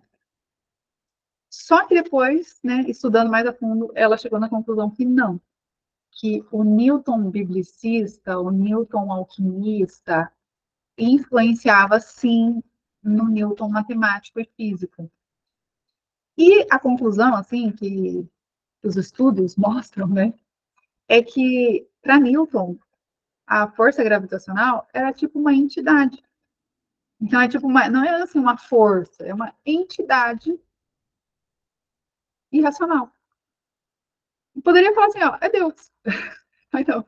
Então, assim, foi uma entidade racional, que é a conclusão que ele acabou chegando. Né? Então, assim, ela fala, né, que o segundo livro é o papel da alquimia o papel da alquimia no pensamento de Newton, né? Então, ele tentava explicar, ele explicava como, ele tentava explicar o porquê, ele não achava, e aí ele vinha para essa explicação irracional, para essa coisa, né? Então, assim, a força da gravitação para Newton tem muito mais uma explicação de uma entidade, de uma força oculta, do que uma explicação lá racional das cálculos matemáticos e tal. E isso é uma coisa que as pessoas não sabem. Esse é um Newton que as pessoas não conhecem. As pessoas não sabem deste Descartes, que ele era falso, manipulador, que ele, né, fingia para os jesuítas, ele escrevia umas cartas falando que os jesuítas queriam ouvir, para os protestantes outras. Ele tinha os encontros lá com os amiguinhos dele, rosacrucianos. Ele fez esse método da dúvida metódica, mas ele não passou por essa experiência. Ele queria influenciar as pessoas a começar a duvidarem de tudo, né, também. Então, lembrei o que eu queria falar aquela hora. Essa ideia de que as pessoas querem... O que é o negócio da ciência? Né, essa coisa de descrever, né, tudo cientificamente, tal, matematicamente, que começou lá com Newton, traz uma segurança para as pessoas. É porque parece que você tem um domínio sobre a coisa. Era isso que eu queria falar aquela hora. Né? E é por isso que hoje as pessoas têm essa necessidade, essa busca incessante por segurança. Isso aí começou lá com o negócio de Descartes. Porque quando você tem o domínio, né, matemático, parece que você domina, parece que você conhece tudo. E isso te traz uma sensação de segurança. Só que é uma sensação falsa. Então, as pessoas, essa busca por tudo ser provado, baseado na ciência, né, a psicologia baseada em evidências, putz, se é baseado em evidências, eu me sinto mais seguro para fazer. Porque foi provado, né, cientificamente, né, teve cálculos, né, teve um cientista, mas as pessoas não sabem tudo isso que a gente falou aqui, né, que, assim, os resultados podem ser totalmente manipulados pela junta científica, que os cientistas verdadeiros, honestos, eles sabem que a matemática não explica o todo, que é necessária alguma coisa a mais. Então, essa necessidade, muitos, a maioria, talvez todos, dos nossos pacientes, né, e até a gente tem que analisar isso na nossa vida, né, assim, essa busca por segurança, né, ela tem como origem essa base científica, que começou lá com Descartes, de vamos descrever a realidade matematicamente. E isso se difundiu no pensamento, né, nas escolas, tudo, né, as pessoas hoje, a grande maioria das pessoas são assim. E assim, é uma, é uma, é uma pena, porque a matemática, ela descreve a parte, ela não vai descrever o todo. Uma vez, eu acho que tem alguma aula que eu falo sobre isso também, o cérebro, né? O cérebro faz parte, digamos, da ciência, né? Uma coisa biológica. Então, se você for estudar o cérebro, ele tem, né? Você vai recortar e vai estudar ali o neurônio, você vai estudar como funciona ali os sistemas e tal, né? Os hormônios. Né? Você vai estudar essas coisas. E as pessoas querem explicar o comportamento humano por, por essa, vamos supor assim, a motivação é dopamina, né? Felicidade é serotonina. Qual que é o outro hormônio? Serotonina, dopamina. Qual que é um outro? Serotonina é do prazer, né? A GABA. GABA é calma, serenidade quer dizer GABA. Então, assim, a felicidade, a calma, a motivação, ela precisa do cérebro para ser manifestada. Mas o cérebro não é a causa, é a condição necessária. Assim como a condição necessária para a gente ver a luz é que tenha uma lâmpada. Então, a lâmpada, ela está para o cérebro, assim como a, a, a energia elétrica, né, que é a causa da luz, né, ela vai ser aquilo que nós estamos falando em todas as aulas, o amar, se sentir amado ou não se sentir amado. né? Então, assim, o não se sentir amado, que causa o medo, ele vai precisar do cérebro para se manifestar de alguma coisa, de alguma maneira. Ou com ansiedade, ou com a depressão, ou com vício. E a mesma coisa, o se sentir amado, que é a eletricidade, ele precisa do cérebro também para se manifestar com uma calma, com uma alegria, com serenidade. Então, a pessoa que ela, por isso assim, é que nós realmente assim, é nós que entendemos isso. Por que nós estamos à frente? Porque nós entendemos o todo. Nós entendemos a parte da física, a gente não é médico, né? Então a gente não entende tudo, mas tem aula de suplementação na formação, para vocês terem uma ideia lá também, né? Então a gente tem que entender um pouco disso também. Mas o nosso foco principal é o da metafísica, né? Até porque a, a ciência ela explica uma parte, mas eu não diria nem que a parte que a ciência explica é os 50% da realidade, talvez seja bem menos. Então, assim, a gente entender mesmo a parte da metafísica, né, as motivações, o que, que faz uma pessoa, eles mesmos, né, os cientistas mesmo lá modernos, né, os cientistas que viveram nessa farsa no sentido de que eles faziam os cálculos, os testes, e viam que não dava para explicar tudo matematicamente. Eles publicavam os livros como se desse para explicar tudo matematicamente. Mas na própria vida deles, eles não usavam aquilo que eles publicavam para tomar as decisões. Para onde eu vou, se vou ter família ou não, vou ter filho ou não, com quem que eu vou me casar, vou me casar agora, vou esperar para trabalhar, qual o sentido da vida, o que, que eu estou fazendo aqui. Isso aqui não precisa de ciência. E é isso que é essencial, é isso que traz uma pessoa no nosso consultório. Pode ser, sim, que uma pessoa chegue no nosso consultório com falta de vitamina B. Pode ser que seja uma questão física, sim, mas vai ser pouquíssimo caso assim. A grande maioria dos casos, né, que vão chegar, é essa questão, né, cara, o que eu tô fazendo? Né, feliz, gente, o que eu faço? Não sei o que eu faço. O que eu escolho? Eu não sei o que eu escolho, me ajuda a escolher. O que eu tô fazendo aqui? Qual é o sentido da vida? Será que eu me caso agora?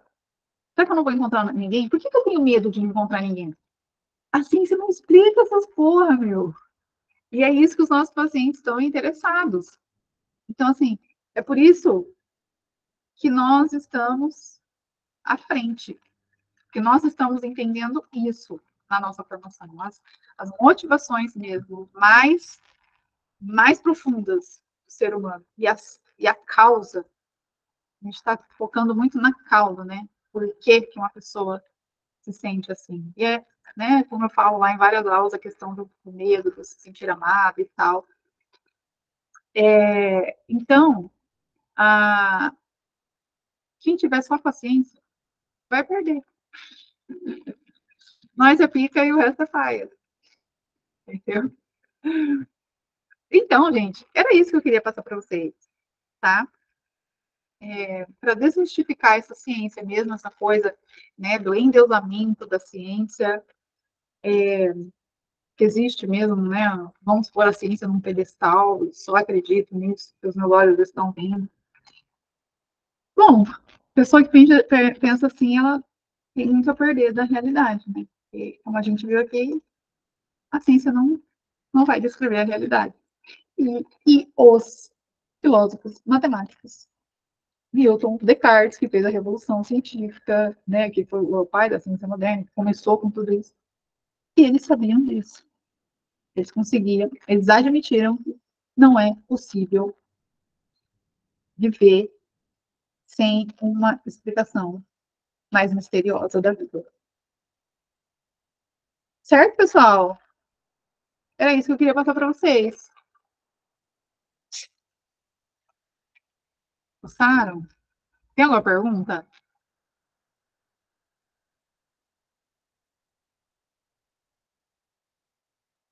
Se alguém tiver pergunta, pode falar.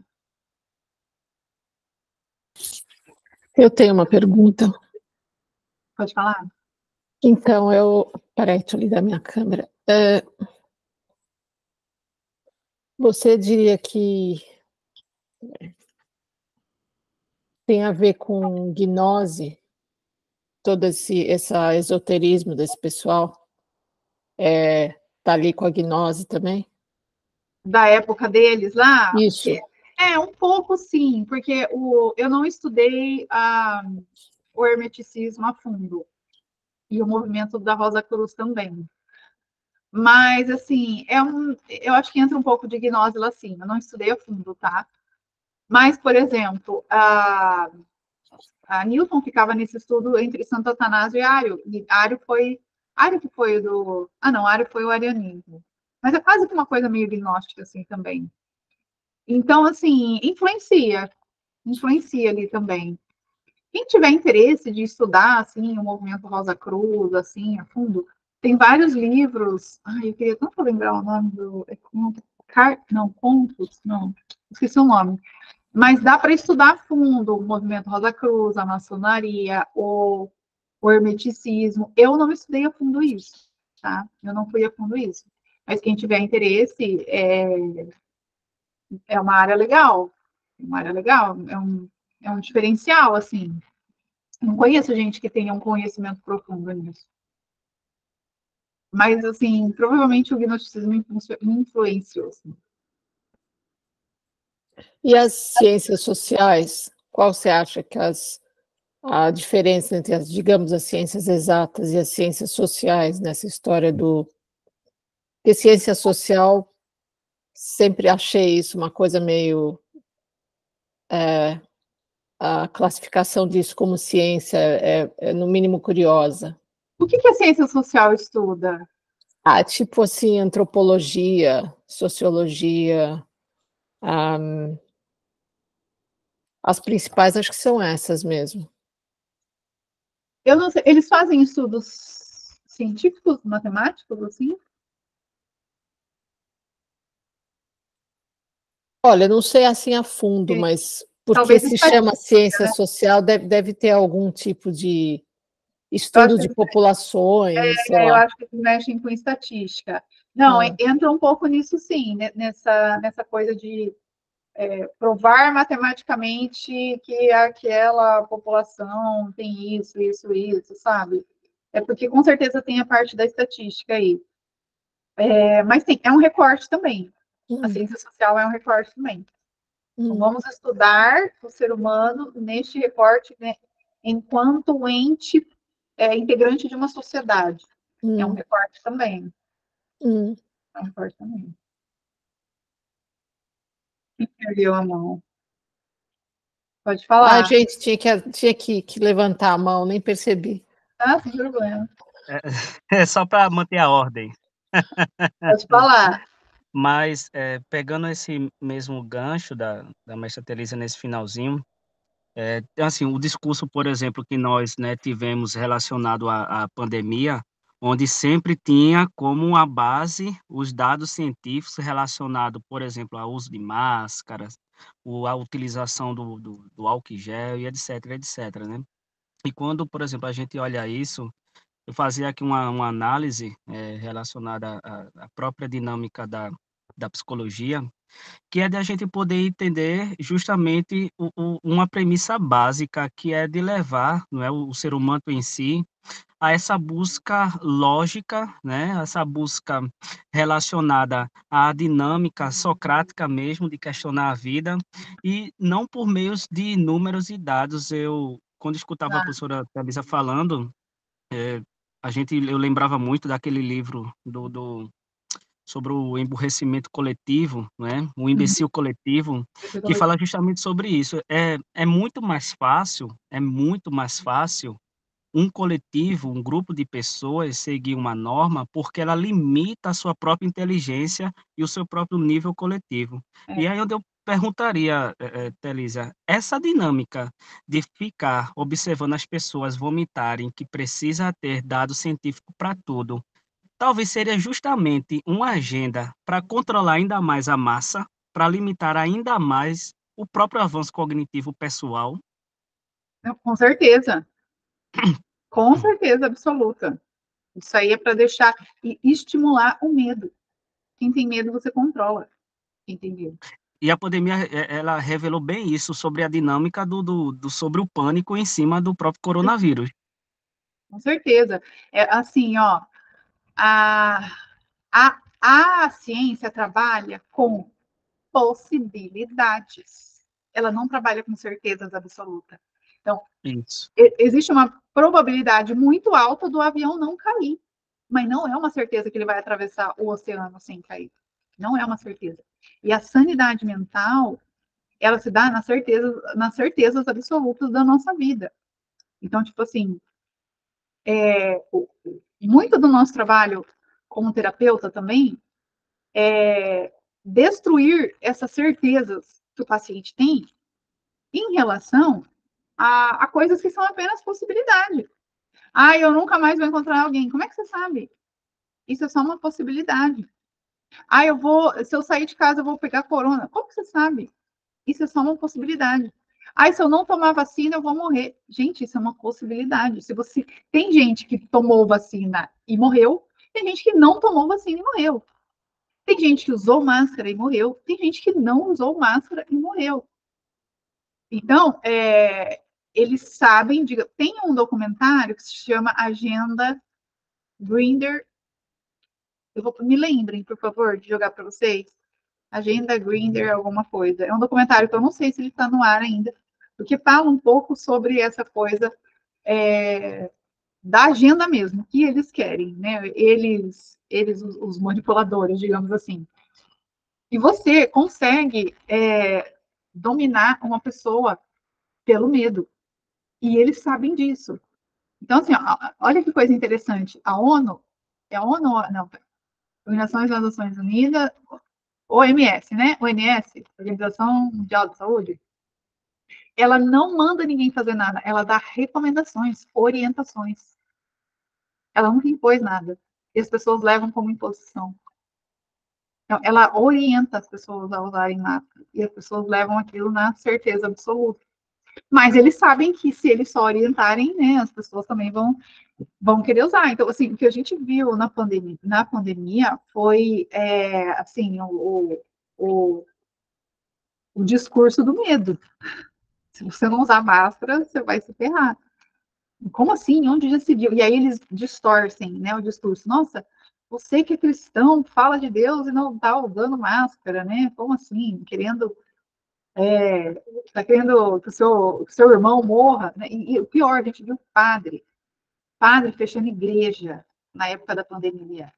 Assim, o padre que crê em Deus Pai Todo-Poderoso, que manda na porra toda, fecha a igreja por causa da pandemia. Aí os coitados fiéis que nessa hora mais precisam de fé, mais precisam estar perto de Jesus de oração, não podiam ir na pandemia. E o negócio é tão louco, é tão louco, é tão louco, porque aí você fica dentro do aeroporto com máscara, você entra no avião com máscara, e na hora de comer você faz o quê? Tira a máscara. Ah, quer dizer, o vírus não vai entrar. A probabilidade do vírus entrar dentro do avião diminui. Então, tem um cara, não é Stalin? Ai, não lembro se é Stalin que falou. Ele tinha uma frase assim, que ai, como é que ele falou? Ele falou, o que move o mundo? Ele falou, o medo. Não lembro se era Stalin. E as pessoas estão medrosas. Por isso que elas estão buscando tanta segurança, segurança, segurança. E para eles a ciência é um puta jeito de segurança. Então, assim, né? Seguro de saúde, plano de saúde, né? Concurso público e provas científicas. Aí eu me sinto mais seguro, me sinto mais controle. Isso aí, as pessoas que entendem. Eu acho que a Milena. Tá. As pessoas que entendem de como funciona esse movimento e querem dominar assim, o poder, elas sabem, cara, vamos botar medo nas pessoas que a gente manda, que elas vão fazer o que a gente quiser. E faz mais, cara. Faz mesmo. A pandemia tava todo mundo com cagaço e obedecendo. tudo, todo mundo. Eu vi um monte de gente, até da minha família, todo mundo baixando amém. Amém. Porque o que a Organização Mundial de Saúde, acho que falava, que o jornal falava, amém, né? Vamos fazer. Então, é um modo de controle também. Pode. Quer falar mais, Alan?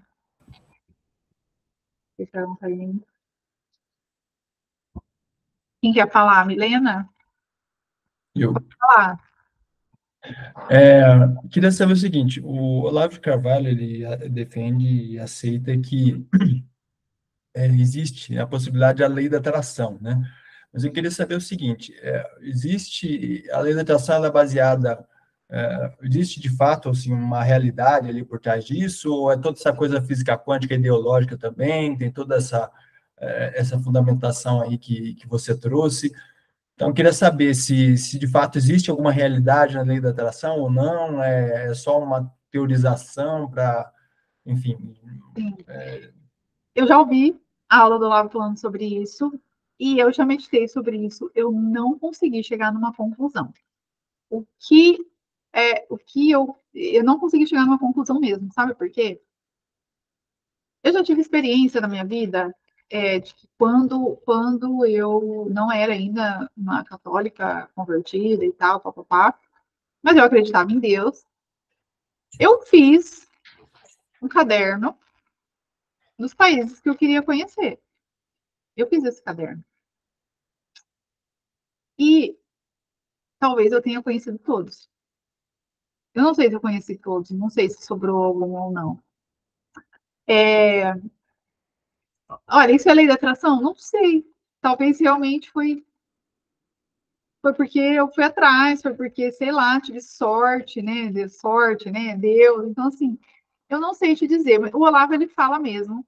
Até porque tem a passagem lá que Jesus fala, né? Vós sois deuses, né? Ele fala isso. Então, assim, a gente tem alguma coisa na gente mesmo de criador. E em algum lugar eu vi também que, assim, o problema não é você querer ser Deus. O problema é você querer ser Deus sem Ele. Fora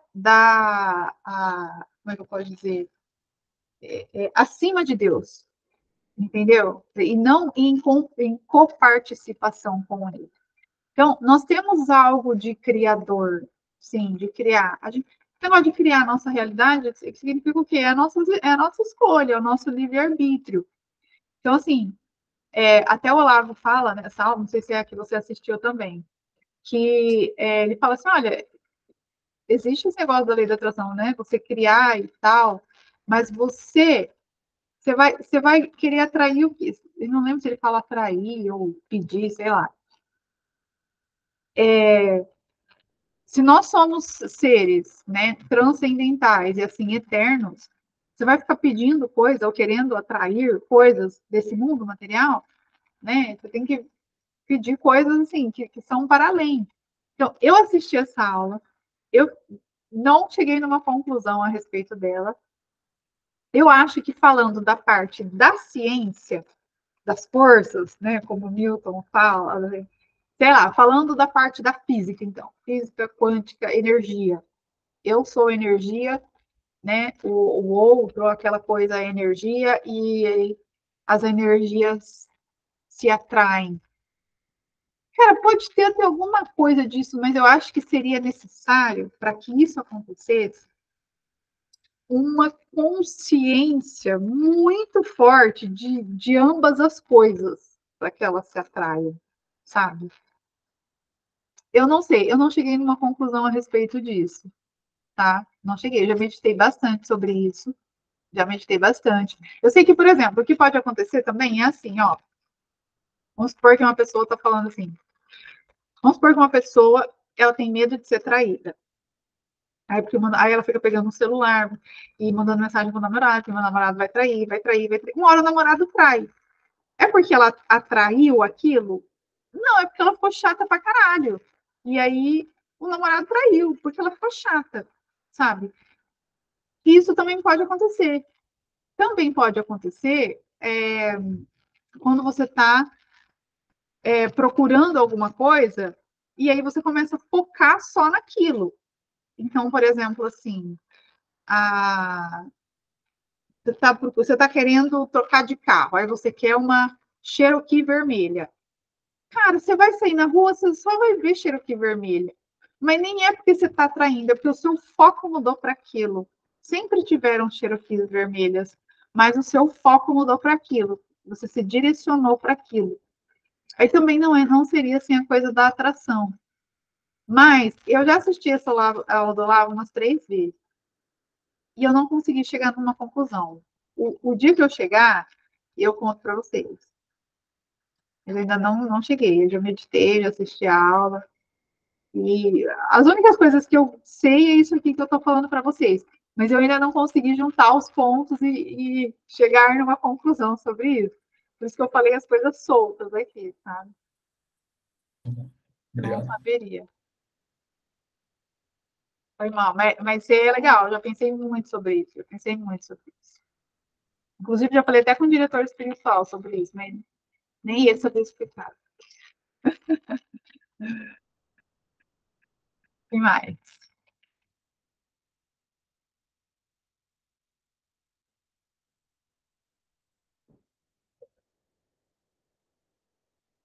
Mas é assim, gente. Principalmente porque vai chegar muita gente para nós, para vocês, né? Ah, eu só acredito na psicologia baseada em evidências, né? Então, não tá, meu filho, né? Traz, me traz um artigo da ciência explicando o amor. Cara, tem coisa que é metafísica, cara, não vai rolar. Não explica, não explica. Né? Aí a gente tem vários argumentos aqui para falar para a pessoa, tipo, ó, a ciência ela é feita de uma comunidade de pessoas que tem que estar dentro de um paradigma. O cérebro não é a causa do comportamento do ser humano, ele é um meio pelo qual, né, ele é um meio necessário pelo qual a causa ela vai se manifestar. O seu rei, né, Descartes, ele era uma pessoa mística, esotérica, né? Ele era uma pessoa que tinha suas crendices. Se você está duvidando de mim, né, vá ler os livros aqui que eu vou te passar. Ele era um trapaceiro, ele enganava as pessoas, nem ele sabia muito bem do que ele estava falando quando ele fez a dúvida metódica.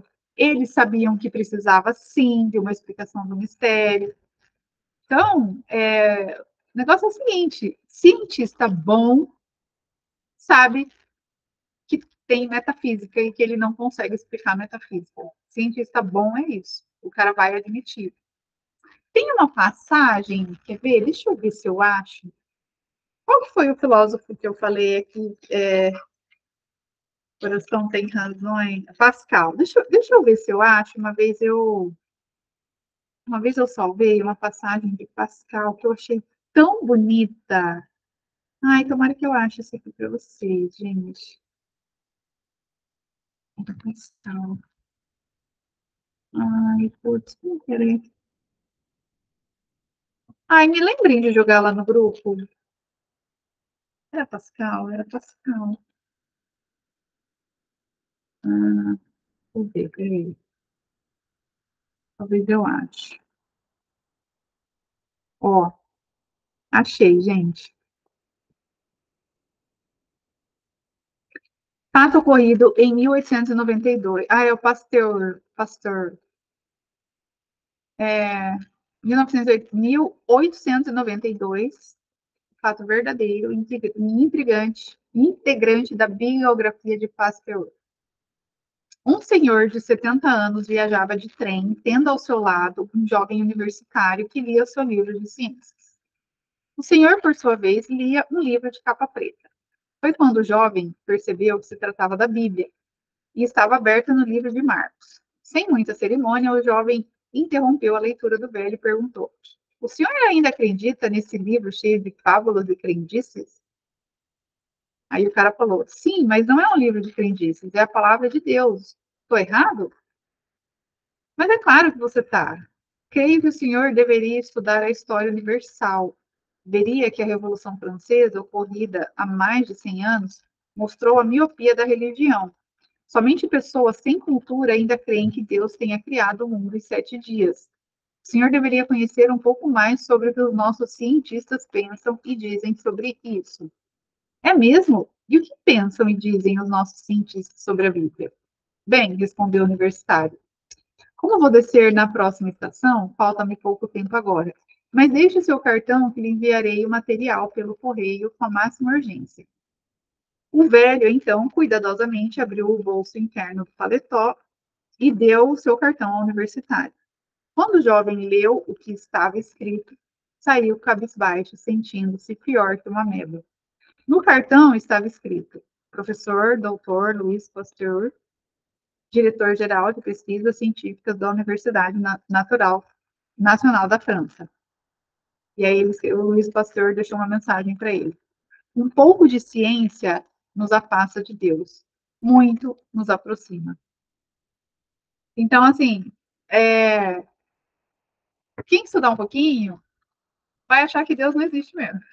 Quem estudar pra cacete vai transpor essa barreira e vai entender que é necessário um Deus. Assim, é abrir mão, é só admitir. É que assim, admitir que tem um Deus vai trazer consequências, né? O problema não é ter um Deus para os ateus, né? O problema é as consequências de ter um Deus. Né? Vai trazer consequências. Então é isso, gente. Show? Então tá. Amanhã a gente tem uma aula de tira dúvidas. Não, uma supervisão de casos que a Brena quer trazer. Aí a gente se vê de novo, tá bom? Show, pessoal. Então, fiquem com Deus. Boa noite para vocês. Tá? E o que eu ia falar? Eu ia falar outra coisa. Ah, tá. Negócio da. Enfim, depois eu falo lá no grupo para vocês. Tá bom? Tchau, tchau, gente. Beijo.